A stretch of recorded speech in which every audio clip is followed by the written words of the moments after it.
Here the hell. I'm coming back.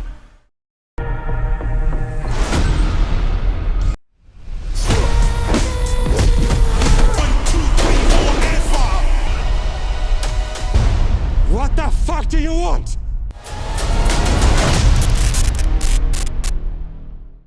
গভীর রাতে একদম ফাঁকা রাস্তায় একটা গাড়ি অন্য একটা গাড়িকে ধাক্কা দিয়ে বসে।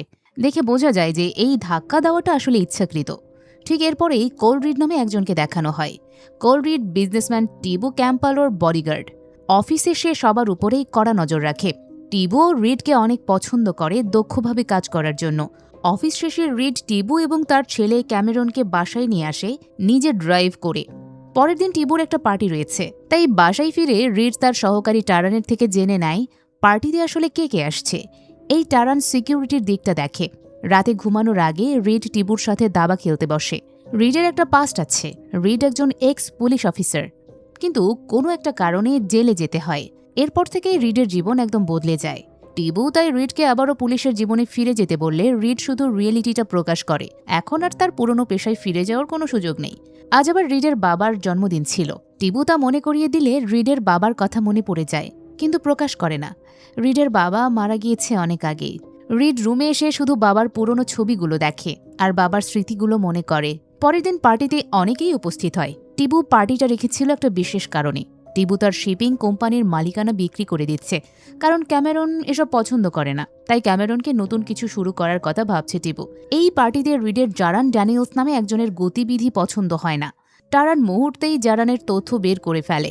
জারান ট্রান্স প্যাসিফিক এক্সপোর্ট কোম্পানির সিইও।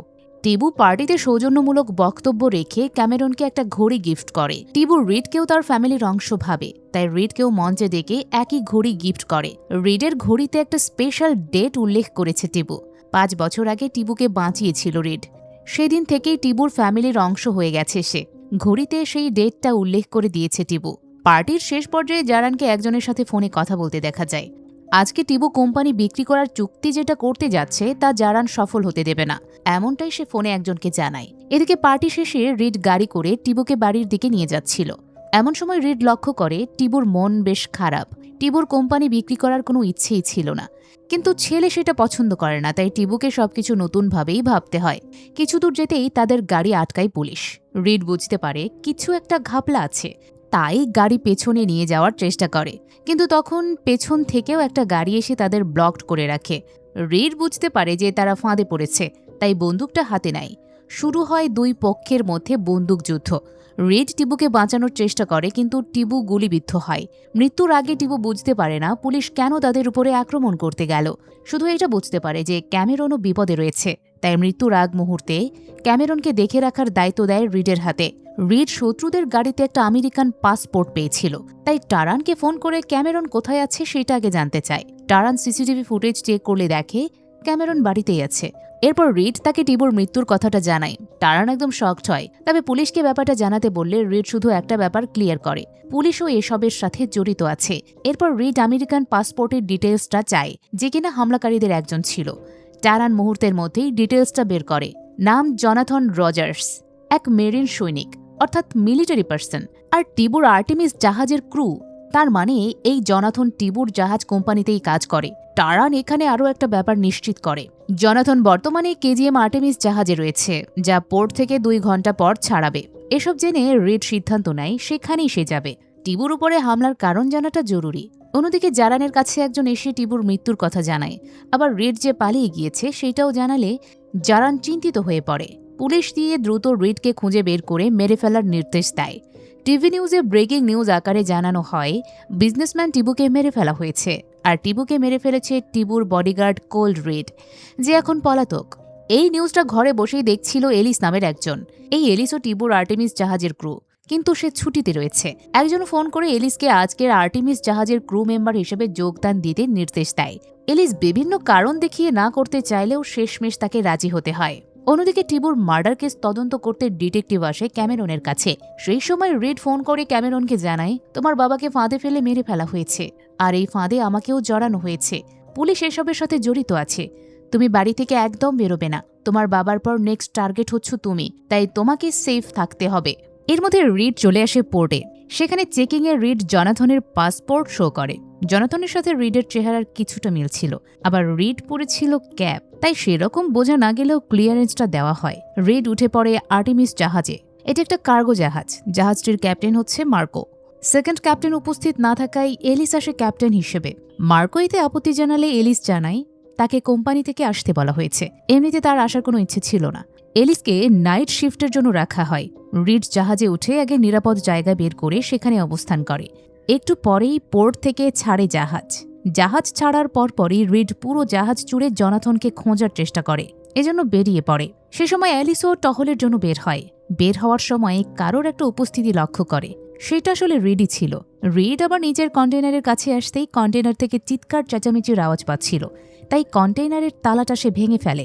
এই ভেঙে ফেলার শব্দটা এলিসের কান পর্যন্তও পৌঁছায়। কন্টেইনার খুলতেই রিড একদম অবাক হয়ে যায়। কন্টেইনারের শিশুসহ অনেক ছেলে মেয়েকে বন্দি করে রাখা হয়েছে।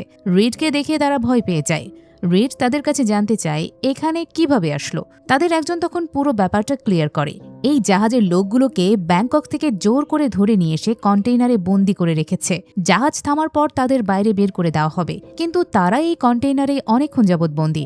এতে করে তাদের ক্ষুধা পেয়েছে, একটা শিশু আঘাতও পেয়েছে, তাই তার ডক্টর দেখানো প্রয়োজন। সবকিছু শুনে রিড সবাইকে আশ্বস্ত করে যে আমি সবকিছুর ব্যবস্থা করে ফিরছি, ততক্ষণে এখানে ধৈর্য ধরে থাকতে হবে। বাইরে বের হওয়া মানে বিপদ। রিড একটু আড়াল হতেই সেই কন্টেইনারের কাছে চলে আসে অ্যালিস। কন্টেইনারের তালা যেহেতু খোলা ছিল, তাই অ্যালিস কন্টেইনারটা খোলে। খোলার পর এতগুলো বন্দি মানুষকে দেখে অ্যালিসও একদম বিস্মিত হয়। এক শিশুর পা থেকে রক্ত বের হচ্ছিল, তাই অ্যালিস তার দুজনকে ডাকে সবাইকে ঠিকমতো দেখে রাখার জন্য। আর অ্যালিস চলে যায় ক্যাপ্টেন মার্কোর সাথে কথা বলতে। ক্যাপ্টেন মার্কো এতগুলো বন্দি মানুষের কথা শুনে বিস্মিত হয়, কিন্তু অ্যালিস যখন নেভির সাথে এই ব্যাপারগুলো নিয়ে বলতে চায় তখন ক্যাপ্টেন সরাসরি না করে। এতে করে অ্যালিস বুঝতে পারে এখানে কিছু একটা কিন্তু আছে। ওদিকে অ্যালিস যে দুজনকে সব বন্দীদের দেখে রাখার নির্দেশ দিয়েছিল, তারা দেখে রাখার বদলে সবাইকে আবারও কন্টেইনারে ঢোকানোর জন্য ফোর্স করে, কিন্তু সবাই আর কন্টেইনারে প্রবেশ করতে রাজি হয় না। এতে করে তারা পিস্তল বের করে তাদেরকে ভয় দেখাতে শুরু করে। আড়াল থেকে এসব কিছুই দেখছিল রিড। একসময় বন্দীদের উপর গুন্ডারা চড়াও হলে রিড আর নিজেকে ধরে রাখতে পারে না, দুজনের সাথেই লড়াই শুরু করে দেয়। অনেকক্ষণ ধরে চলা এই লড়াইয়ে একসময় রিড দুজনকে গুলি করে মেরে ফেলে। এরপর সবাইকে লাইফ বোটের দিকে নিয়ে যায়। এখানে বেশিক্ষণ থাকা মানেই বিপদ ডেকে নিয়ে আসা। অন্যদিকে অ্যালিস কন্ট্রোল রুমে এসে ক্যাপ্টেন মার্কোর কথা অমান্য করে নেভির কাছে সিগন্যাল পাঠায়। সেই সময় মাতেও নামে একজন রুমে প্রবেশ করে অ্যালিসের দিকে পিস্তল ধরে। অ্যালিস তার সাথে লড়াই করে পালাতে থাকলে ক্যাপ্টেন মার্কো অ্যালিসকে লক্ষ্য করে গুলি করে। সেই সাথে মাতেওর কাছ থেকে জনাথন কোথায় তা জানতে চায় এবং লাইফ বোটগুলো সব নষ্ট করার নির্দেশ দেয়। এতে করে বোঝা যায় জাহাজের কন্টেইনারে বন্দি মানুষগুলোর ব্যাপারটাই ক্যাপ্টেন মার্কো জড়িত রয়েছে। যাই হোক, সবথেকে বড় বিষয় অ্যালিসের পিঠে একটা গুলি লেগেছিল, তাই কিছুটা আড়ালে এসে অ্যালিস বেশ পেইন পেতে থাকে। অন্যদিকে রিড সবাইকে লাইফ বোটের কাছাকাছি নিয়ে এসে অ্যালিসকে বাঁচানোর জন্য ভাবে। এজন্য বন্দী এক লোকের হাতে সবার সেফটির জন্য পিস্তল তুলে দেয়। রিডের কাছে এটা মনে হচ্ছে যে অ্যালিস মেয়েটা বিপদে পড়েছে, তাই আর দেরি না করে দ্রুত চলে যায়। এর মধ্যেই অ্যালিস যে সিগন্যাল নেভিকে পাঠিয়েছিল তা ইউএস টহলরত নেভির কাছে পৌঁছায়। সিগন্যালটা ছিল অ্যাটাকের, কিন্তু নেভি ক্যাপ্টেন ব্যাপারটা নিশ্চিত হওয়ার জন্য আবারও যোগাযোগ করে। এবার ক্যাপ্টেন মার্কো ডিস্ট্রেস কলটা রিসিভ করে জানায় তাদের জাহাজের কেউ একজন দূরের ট্রলারের লাইট দেখে জলদস্যু ভেবে ভয় পেয়ে হয়তো অ্যাটাকের সিগন্যাল পাঠিয়েছিল। পরবর্তীতে দেখা যায় মাছ ধরার ট্রলার, তাই ভয়ের আর সেরকম কিছু নেই। নেভি ক্যাপ্টেনের এই ব্যাপারটা সন্দেহ হয়, গভীর সমুদ্রের মাঝে মাছ ধরা ট্রলার কোথা থেকে আসলো। কিন্তু ক্যাপ্টেন মার্কো আর কথা না বাড়িয়ে কোনো বিপদ জেনেই তা আশ্বস্ত করে আর ডিস্ট্রেস কল কেটে দেয়। এদিকে ডিটেকটিভরা ক্যামেরনের কাছে রিডের সম্পর্কে জিজ্ঞেস করলে ক্যামেরন স্পষ্ট জানিয়ে দেয় রিড কোথায় আছে সেইটা সে জানে না। ডিটেকটিভরা এবার ক্যামেরনের কাছে যে কল এসেছিল তার সম্পর্কে জানতে চায়। ক্যামেরন তখন তার ব্যাপারটা ক্লিয়ার করে। বাবার মৃত্যুর শোকে সে এখন শোকাহত। কে কল করছে বা যোগাযোগ করার চেষ্টা করছে সেসব বিষয়ে সে মনোযোগ দিতে পারছে না। এর মধ্যে রিড অ্যালিসকে ধরে ফেলে, কিন্তু অ্যালিস রিডকে চিনতেই পারে না, তাই জিজ্ঞেস করে কে তুমি। রিড তখন শর্টকাটে শুধু জানিয়ে দেয় আমি তোমার শত্রু নই, ওই বন্দি মানুষদেরকে মুক্ত করতে হবে। এলিসের কাছে মুক্ত করার ব্যাপারটা এখন অনেক কঠিন লাগে, তবে রিড বুঝতে পারে বন্দীদের আসলে মেরে ফেলবে না, কারণ তাদের মাধ্যমে টাকা পায়। অন্যদিকে বন্দিরা লাইফ বোটে পালানোর চেষ্টা করলে মাতেও গুলি করে পিস্তল নিয়ে থাকা বন্দি লোকটিকে মেরে ফেলে। এদিকে আবার ক্যাপ্টেন মার্কোর লোকেরা তাদের দুই শক্তিশালী যোদ্ধার ডেড বডির দেখার ব্যাপারটা মার্কোকে জানালে মার্কো বুঝতে পারে এলিস কাউকে এভাবে মারতে পারে না, নিশ্চয়ই এই জাহাজে বহিরাগত কেউ ঢুকেছে। ওদিকে এলিস রিডকে চিনতে পারে, রিডকে নিউজে দেখেছিল। তাই জানতে চায় সত্যিই কি টিবুকে সে মেরেছিল কিনা। রিডের হাতে এসবের উত্তর দেওয়ার সময় ছিল না, এখন আগে অ্যালিসের ক্ষতের ট্রিটমেন্ট করতে হবে। তাই দুজনে আসে ইঞ্জিন রুমে। অন্যদিকে নেভি ক্যাপ্টেন হ্যাজার্ডের মাছ ধরা ট্রলারের ব্যাপারটা সন্দেহ হয়, কারণ এই গভীর সমুদ্রে আসার কথা নয়। তাই একজনকে নির্দেশ দেয় সত্যিই কি আর্টেমিস জাহাজের আশেপাশে মাছ ধরা ট্রলার এসেছিল কিনা। আবার ক্যাপ্টেন মার্কোর ডিটেলসও বের করার নির্দেশ দেয়। এদিকে রিড অ্যালিসকে নিয়ে ইঞ্জিন রুমে আসে, সেখানে একে অন্যের সাথে আগে পরিচিত হয়। অ্যালিসের হাজব্যান্ডের সাথে ডিভোর্স হয়ে গেছে, একটা 6 বছরের বাচ্চা আছে তার সন্তানের নাম ভায়োলেট। ভায়োলেটের কাস্টাডি নিয়ে লড়ছে অ্যালিস। অ্যালিসের কাছে ভায়োলেটই এখন সবকিছু। পারিবারিক ডিটেইলস জানার মধ্যেই অ্যালিসের পিঠ থেকে বুলেট বের করে ফেলে রিড। এতে অ্যালিস পেইন পেলেও তা সহ্য করে নেয়। দুজন এবার ঠিক করে যে বন্দীদের মুক্ত করতে হবে। অ্যালিস তখন জানায়, আমি নেভির সাথে রেডিও সিগন্যালের মাধ্যমে যোগাযোগ করার চেষ্টা করেছি, তবে কোনো রেসপন্স পাইনি। তাই আবারও যোগাযোগ করার জন্য সেই রুমে যেতে হবে। কিন্তু সেই রুমে যাওয়া সহজ নয়, চারিদিকে গুন্ডারা। রিড তখন মনোযোগ অন্যদিকে নিয়ে যেতে জাহাজের ব্যাটারিতে আগুন লাগিয়ে দেয়। আগুন লাগানোর খবর ক্যাপ্টেন মার্কোর কাছে আসা মাত্রই ব্যাটারি হোল্ড সিল করে। মার্কো বুঝতে পারে কেউ একজন এসব ইচ্ছে করে করছে, তাই মাতেওকে ফায়ার সার্ভিস টিমের সাথে পাঠায় আগুন নেভাতে। ডেকে একজনকে বাইরের পরিবেশটা দেখাতে মার্কোও বের হয়। এই সুযোগে রিড অ্যালিস চলে আসে রেডিও সিগন্যাল রুমে। সেখানে এসে রিড আগে একজনকে মারে। অ্যালিসের পর নেভির সাথে যোগাযোগ করার চেষ্টা করে। এমন সময় মার্কো কারোর রেসপন্স না পেলে একটা সৈনিক পাঠায়। ঠিক তখন অ্যালিসের সাথে নেভি ক্যাপ্টেন হার্জার্ডের সংযোগ ঘটে। গুন্ডাটাও রুমে আসলে রিড তাকেও গুলি করে মারে, যেটার শব্দ নেভি ক্যাপ্টেন হ্যাজার্ডও শুনতে পায়। অ্যালিস তার পরিচয় দিয়ে বিপদের কথা জানায়। এই জাহাজে অনেক মানুষকে পাচার করা হচ্ছে। রিড নামে একজন আমার সাথে সাহায্য করছে, আপনারা দ্রুত আমাদের সাহায্য করতে আসুন। অ্যালিস জাহাজের কোঅর্ডিনেটটাও দিয়ে দেয়। রিড তখন দূরবীন দিয়ে বাইরের দিকটা দেখার চেষ্টা করলে বাইরে মার্কোকে দেখতে পায়। মার্কো দূরবীন দিয়ে রিডকে দেখে ফেলে। দুজনকে দেখে ফেলায় রিড বুঝতে পারে এখানে আর বেশিক্ষণ থাকা যাবে না। তাই রুমেই এক ওয়াকি টকি সেট করে অ্যালিসকে নিয়ে অ্যালিসের কেবিনেই চলে আসে। অ্যালিস তার কেবিনে এসে ভায়োলেটের ছবি দেখে ইমোশনাল হয়ে পড়লে রিড তাকে নিশ্চিত করে তাকে সহ সবাইকে এখান থেকে মুক্ত করবে। ঠিক তখনই ওয়াকি টকি থেকে মার্কোর এক কথা শুনতে পায় রিড অ্যালিস। মার্কো তার সৈনিকদের জানায় জাহাজে যে বহিরাগত আছে সে সাধারণ কেউ নয়, টিবুর বডিগার্ড কোল রিড, তার থেকে সাবধানে থাকতে হবে। মার্কো 2 ঘন্টা পর এক চুক্তির কথাও সবাইকে স্পষ্ট করে। এই চুক্তির ব্যাপারটা রিড কিছুই জানে না, তাই রিডকে কথাগুলো বেশ ভাবায়। এরপরেই মার্কো ফোন করে জারান ড্যানিয়েলসকে। এবার সরাসরি নিশ্চিত হওয়া যায় এসবের মূল হোতা আসলে এই জারান। কিন্তু মার্কো শুধু রিডের জাহাজ আসার ব্যাপারটা নিয়ে টেনশনে পড়ে যায়। প্ল্যান ছিল টিবুর সাথে রিডকেও মেরে ফেলা। সেই রিড এখন জাহাজে, যেটা কিনা জারান এবং মার্কো দুজনেরই মাথা ব্যথার কারণ। মার্কো আবার ক্যামেরনের ব্যাপারে জানতে চাইলে জারান উল্লেখ করে ক্যামেরন এখনও কোম্পানির চুক্তি করেনি। জারান বন্দীদের ব্যাপারে জানতে চাইলে মার্কো জানায় 2 ঘন্টা পর এক জাহাজ থেকে অন্য জাহাজে হস্তান্তর করা হবে। এসব কথোপকথন ওয়াকি টকির মাধ্যমে সব শুনছিল রিড এবং অ্যালিস। ক্যামেরনের প্রসঙ্গ আসায় অ্যালিস জিজ্ঞেস করে এই ক্যামেরনটা আসলে কে। রিড ক্যামেরনের পরিচয় দেয়, ক্যামেরন হচ্ছে টিবুর ছেলে। অ্যালিস এই সব কিছুর সাথে ক্যামেরনেরই যুক্ত থাকার ব্যাপারটা নিয়ে সন্দেহ পোষণ করলে রিড এখন পুরোপুরি নিশ্চিত হতে পারে না, তবে বুঝতে পারে মার্কো একজন শত্রু। এর মধ্যেই কেবিনের কাছে কয়েকজন গুন্ডা চলে আসলে দুজন জানালা দিয়ে পালিয়ে যায়। অন্যদিকে ক্যাপ্টেন হ্যাজার্ডের কাছে মার্কোর ডিটেলস চলে আসে। মার্কো অনেকবার চোরাকারবার করতে গিয়ে ধরা পড়েছে। তার প্রত্যেক ক্রু মেম্বার এক সৈনিক, যারা আবার বিভিন্ন সন্ত্রাসী কর্মকাণ্ডের সাথেও যুক্ত। ক্যাপ্টেন হ্যাজার্ড মার্কোর ডিটেলস দেখার পর কোল রিড সম্পর্কেও জানতে চায়। তখন একজন কোল রিডের সেই ব্রেকিং নিউজটা দেখায়। কোল রিড একজন পুলিশ অফিসার, যে কিনা মালিককে মেরেই পলাতক। সেই পলাতক কিনা হেল্প করছে। এবার সব ব্যাপার নিয়ে চিন্তায় পড়ে যায় ক্যাপ্টেন হ্যাজার্ড। তাই আর্টেমিস জাহাজের স্যাটেলাইট ইমেজ দেখতে চায়। সেই ইমেজ সামনে আসলে ক্যাপ্টেন হ্যাজার্ড আরও অবাক হয়। জাহাজে অনেকের হাতেই ভারী অস্ত্র আছে, তাই ক্যাপ্টেন হ্যাজার্ড দ্রুত তাদের জাহাজ ঘুরিয়ে আর্টেমিস জাহাজের দিকে যেতে থাকে।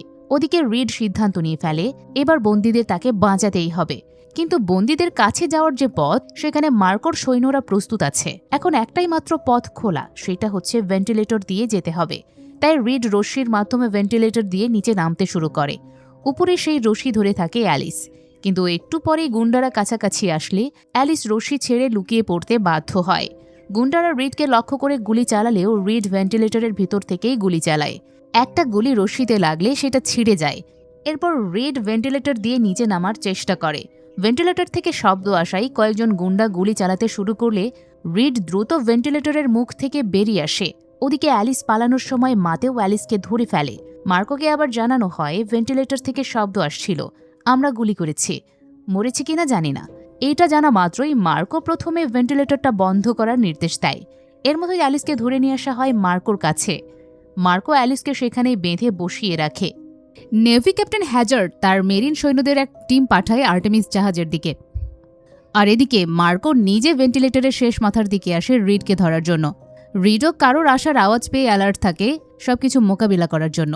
কিন্তু মার্কো রিডকে না মেরে রিড যে রুমে ছিল সেই রুমের হোল্ড লকড করে দেয়।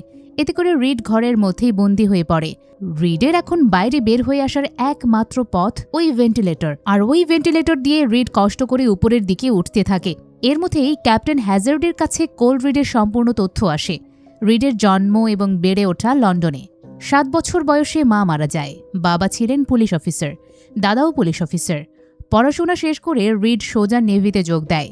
রিড একজন রয়্যাল নেভি কমান্ডো। আফগানিস্তানে 2টা মিশনে গিয়েছিল রিড। সেই মিশন থেকে ফিরে রিড লন্ডন পুলিশে যোগ দেয়। অনেক দক্ষতার সাথে লড়াইয়ের কারণে রিড বিভিন্ন সময় বিভিন্ন অ্যাওয়ার্ডও পেয়েছে। শেষবার রিড তার বাবার আন্ডারে একটা মাফিয়া চক্রের পিছু নিয়েছিল। অভিযানের রাতে বাবার কথা অমান্য করে একটু বেশি এগিয়ে যাওয়ার কারণে আটকা পড়ে যায়। তখন রিডকে বাঁচাতে গিয়ে রিডের বাবাও মারা যায়। এসব শুনে ক্যাপ্টেন হ্যাজার্ড নিশ্চিত হয় আর্টেমিস জাহাজে টিবোর হত্যাকারী আছে, আর তাকে মারতেই জাহাজে উঠেছে রিড। কারণ রিডের এখন ফ্যামিলি বলতে টিবুই ছিল। এদিকে রিড ভেন্টিলেটর দিয়ে উপরে ওঠার সময় আরেক জাহাজ আসার শব্দ পায়। জাহাজটা এসেছিল বন্দি লোকদের অন্যত্র নিয়ে যাওয়ার জন্য, অর্থাৎ এরা সবাই মানব পাচারকারীর সাথে জড়িত। জাহাজটা আসতেই মার্কো তার স্যাটেলাইট ফোন থেকে কল করে জারান ড্যানিয়েলসকে। ফোন করে আগে নিশ্চিত হয় যে টাকা অ্যাকাউন্টে ঢুকেছে কিনা। জারান টাকা ঢোকার কথা জানালে মার্কো অন্য জাহাজের ক্যাপ্টেনকে নিয়ে আসে তার ডেকে, যেখানে সব বন্দীদের একত্রিত করে রাখা হয়েছিল।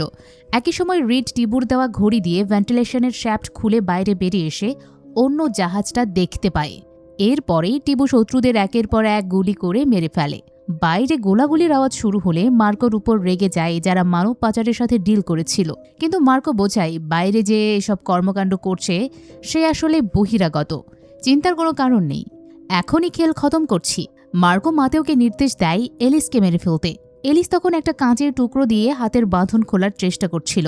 একসময় হাতের বাঁধন সে খুলেও ফেলে। তাই মাতেও গুলি করে মেরে ফেলার আগেই অ্যালিস মাতেওকে মেরেই একটা চ্যাপ্টার ক্লোজ করে ফেলে। এর মধ্যে রিড তার মিলিটারি ট্রেনিং ও ফাইটিং স্কিল ব্যবহার করে একের পর এক শত্রুদের মারতে থাকে। এরপর মুখোমুখি হয় রিড এবং মার্কো। দুজন একে অন্যের সাথে কিছুক্ষণ বন্দুক যুদ্ধ শেষ করে শুরু করে হ্যান্ড টু হ্যান্ড লড়াইয়ে। এই লড়াইয়ের সময় রিড আহত হয় কিন্তু দমে যায় না। অনেকক্ষণ ধরেই তাদের লড়াইটা চলে।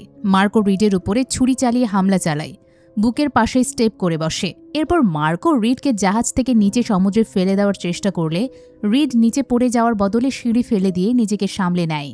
এরপর রিড শরীরে গেঁথে থাকা ছুরিটি বের করার চেষ্টা করে। তখনই মার্কো হাতে কুঠার নিয়ে রিডের কাছে পৌঁছে যায়। রিড শেষ মুহূর্তে ছুরিটি বের করে আবারও লড়াইয়ে জড়িয়ে পড়ে। মার্কো কুঠার দিয়ে রিডের উপরে হামলা করতেই থাকে, কিন্তু রিড সুযোগ বুঝে দড়ি ধরে ফেলে অন্যদিকে পৌঁছে যায়। এরপর মার্কোর পায়ে ছুরিটা বসিয়ে দেয়। এরপর এক তীর দিয়ে মার্কোকে মেরে টিবুর মৃত্যুর বদলা নিয়েই ফেলে সে। একটু পরেই মেরিন সৈন্যরা জাহাজে চলে এসে রিডকে গ্রেফতার করতে থাকলে এলিস এসে তার পরিচয় দেয় এবং রিড সম্পর্কে মিথ্যা বলে। মেরিন সৈন্যরা রিডকে খুঁজছিল, কিন্তু এলিস জানায় রিডও অন্যদের সাথে মারা গিয়েছে, এমনকি লাশটাও সমুদ্রে পড়ে গিয়েছে। যাকে আপনি ধরেছেন সে আমাকে হেল্প করেছে, এমনকি 20 জনকে একাই মেরেছে। মেরিন সৈন্যরা রিডকে ছেড়ে দেয়। রিড মুক্ত হয়ে আগে বন্দি মানুষদের কাছে আসে। মেরিন সৈন্যরাও সবাইকে সেবা দেয়। সবাই বেঁচে যাওয়ায় ছোট্ট বাচ্চাটা রিডকে হাসি মুখেই ধন্যবাদ জানায়। রিডও হাসি মুখেই গ্রহণ করে। এরপর রিড এলিসকে ধন্যবাদ জানায় তার পরিচয় গোপন রাখার জন্য। এলিসের হাতে তখন মার্কোর স্যাটেলাইট ফোনটা ছিল। রিড সেই ফোন এলিসের কাছ থেকে নিয়ে বিদায় জানিয়ে অন্য একটা জাহাজে করে মাঝ সমুদ্র থেকে চলে যায়। ঠিক তখনই ক্যাপ্টেন হ্যাজার্ড তার সৈন্যদের থেকে কোল রিডের খবর জানতে চাইলে সৈন্যরা জানায় সে মারা গিয়েছে এবং তার বডি কোথাও পাওয়া যায়নি। আবার এই ব্যাপারটাও নিশ্চিত করে যে এক অপরিচিত জন যে একাই 20 জনকে মেরেছে সে একটা জাহাজ নিয়ে এখান থেকে চলে গিয়েছে। হ্যাজার্ড বুঝতে পারে ওইটাই আসলে কোল রিড। তারপরও সৈন্যদের ফিরে আসার নির্দেশ দেয়। যাত্রাপথে রিড টারানকে কল করে মার্কোর বলা লাস্ট নাম্বারটা ট্রেস করতে বলে। টারান নম্বর চেক করে জানায় নাম্বারটি হচ্ছে জারান ড্যানিয়েলসের। এই জারানকে রিডের আগেই সন্দেহ হয়েছিল, এখন সব হিসাব বুঝিয়ে দেওয়ার সময় এসেছে। অন্যদিকে ক্যামেরন তার বাবার শেষকৃত্যে পৌঁছায়। শেষকৃত্য শেষ হওয়ার পর গাড়িতে উঠতেই পাশে রিডকে দেখতে পায়। রিড বেশ কিছুক্ষণ যাবৎ নিজে থেকে কথা না বললেও ক্যামেরন কিছু গোপন সত্য প্রকাশ করে। ক্যামেরন শুধু জানত তাদের জাহাজে বিভিন্ন পণ্য পরিবহন করা হয়, কিন্তু একদিন ক্যামেরন জানতে পারে তাদের জাহাজে করে মানব পাচার করা হয়। এইটা জানার পর ক্যামেরনকে এসবের সাথে জড়িত সবাই টাকা দিয়ে যাচ্ছিল, কিন্তু ক্যামেরন একসময় বুঝতে পারে এসব কিছু আসলে ঠিক হচ্ছে না, আবার কারোর বিরুদ্ধেও যেতে পারবে না, তাই কোম্পানি বিক্রি করার সিদ্ধান্তই নেয়। সবকিছু শুনে রিড ক্যামেরনকে শুধু একটা কথা স্পষ্ট করে, তোমার বাবার মৃত্যু হয়েছে তোমার জন্য, আর এইটা তোমাকে সারা জীবন বয়ে বেড়াতে হবে। এরপরেই সিন চলে আসে সেখানে যেখান থেকে আমরা গল্প বলা শুরু করেছিলাম। ফাঁকা রাস্তায় জারান ড্যানিয়েলস গাড়ি করে যেতে থাকলে রিড ইচ্ছে করেই জারানের গাড়িতে ধাক্কা দেয়। ধাক্কা দেওয়ার পরপরই আগে জারানের বডিগার্ডদের মেরে ফেলে। এরপর জারানকে ধরেই আগে জিজ্ঞেস করে, টিবুকে কেন মারলি? জারান মৃত্যুর আগের মুহূর্তে সত্য প্রকাশ করে। টিবুকে মারাই কোম্পানির সকল দায়িত্ব আসবে ক্যামেরনের হাতে, আর ক্যামেরনের সাথে মানব পাচারের কাজটা সহজভাবে চালিয়ে যাওয়া যাবে। এই সত্যটা প্রকাশের পর জারান রিডের কাছে তার প্রাণ ভিক্ষা চায়, বিনিময়ে যে কোনো কিছু দেওয়ার জন্য প্রস্তুত। কিন্তু রিড জারানকে মেরে তার প্রতিশোধের চ্যাপ্টার ক্লোজ করে দেয়। আর এখানেই মুভিটি শেষ হয়। জ্যাসন স্ট্যাথম মানেই দুর্দান্ত অ্যাকশন মুভি। তার সবগুলো মুভি একই ধাঁচের হলেও তা বেশ এন্টারটেইনিং হয়। আপনাদের কাছে জ্যাসন স্ট্যাথমের এই মুভিটি কেমন লাগলো তা জানিয়ে দিন কমেন্ট বক্সে। এতক্ষণ ফিল্মি বিটসের সাথে থাকার জন্য ধন্যবাদ।